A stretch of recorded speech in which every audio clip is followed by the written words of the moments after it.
Once again, another day, and continuing with the same thing, continuing with the subject of Prakriti that we have been discussing over the past week or so. This time it's turn for the third element, the third composition of the human body, that is kapha. Now, like always, I'll come back to discussing what kapha is. Kapha is that part of the body which makes up the body, makes up the thing, gives it a physical picture.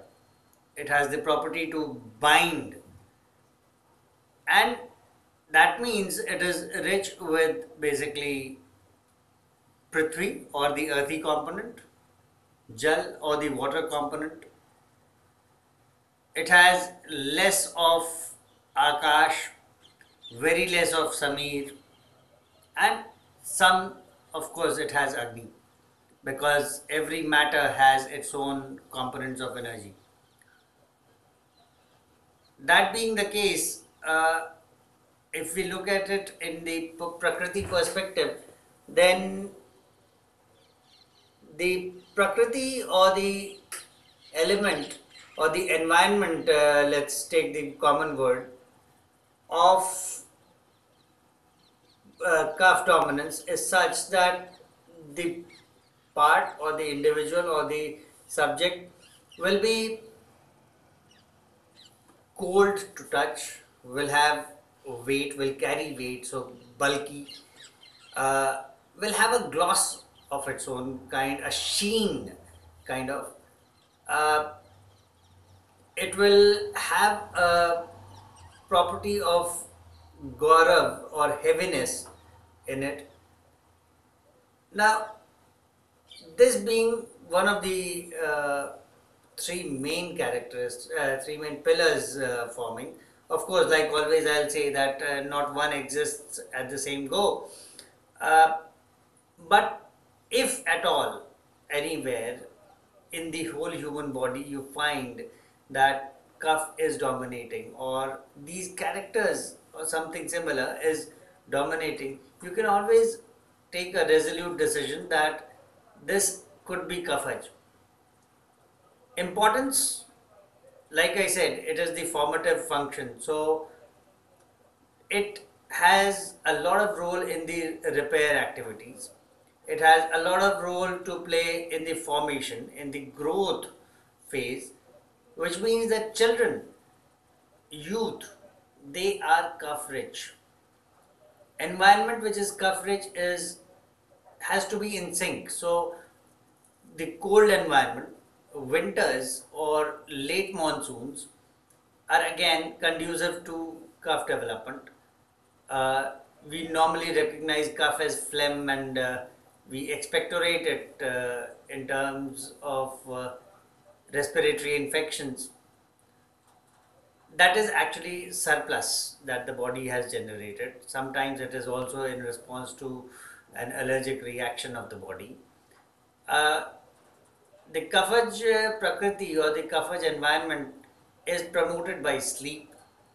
The Kaphaja environment is promoted by things that are sweet, that are cold, which themselves have properties similar to kapha. So uh, they should, their vipak as we call, or the post digestive juices that are released in the body, those juices should have a kapha tendency.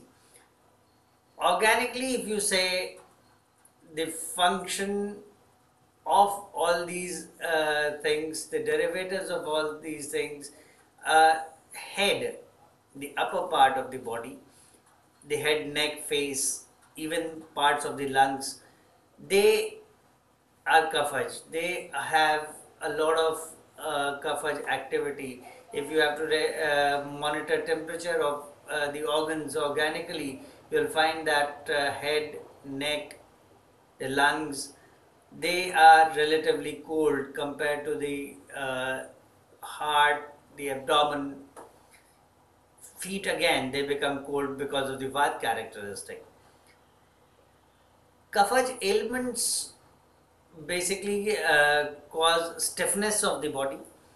They cause obesity is one of the lifestyle conditions of the body. Diabetes is another one of the components of Kaphaja mismanagement. However, considering that Kaphaja environment is important and very crucial to the repair activity, how good it is and bad it is, let us understand it in a couple of examples. Like when you are sick, when you are ill, even the modern medicine says, and anybody says that take a rest. So that rest actually prevents you from excessive activity. So there is no vat activity happening. It prevents the body from uh, working overtime to generate heat. So pitta activity is reduced, and both reduced, they allow cough to grow, cough to increase. So that's a positive part, a positive example. Young babies are sleeping most of the time. It is encouraged that young children sleep a lot. That is for a good health, a good mental health as well. And children should at least have 8 to 10 hours of sleep. Uh, that only helps their mental development, that promotes sattva on the manas side, and that is an enabler in good health. That's again a positive part. But there's a flip side to it. The flip side is that when you sleep unduly, like people in our age, if we are sleeping long times, long hours, we are promoting cough, we are dissuading the body from its normal metabolic activity, and that is going to harm us. That happens and does. Diabetes is one of those conditions which is shown.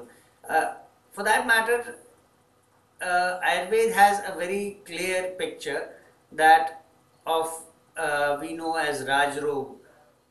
Basically, Raj Rog is for sedentary lifestyle. So any disease, any condition induced by a sedentary lifestyle, and sedentary per se does not mean that you're always lying on the bed or sitting, but just that it is not complementing your intake. Whatever you eat is not complementing your physical workout, the required physical burnout of the body to balance your diet, balance your calories, balance your things in the body.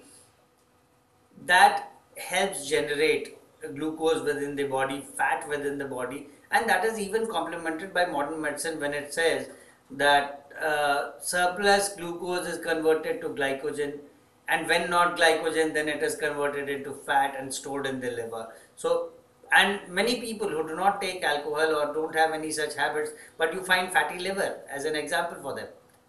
So these are modern corroborative evidences to what has already been stated in the Ayurvedic parlance.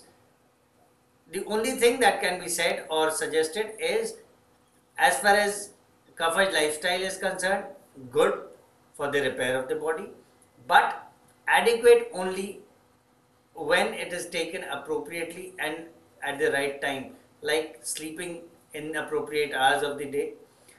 Summers you can sleep during the day, but rest of the time avoid sleeping during the day.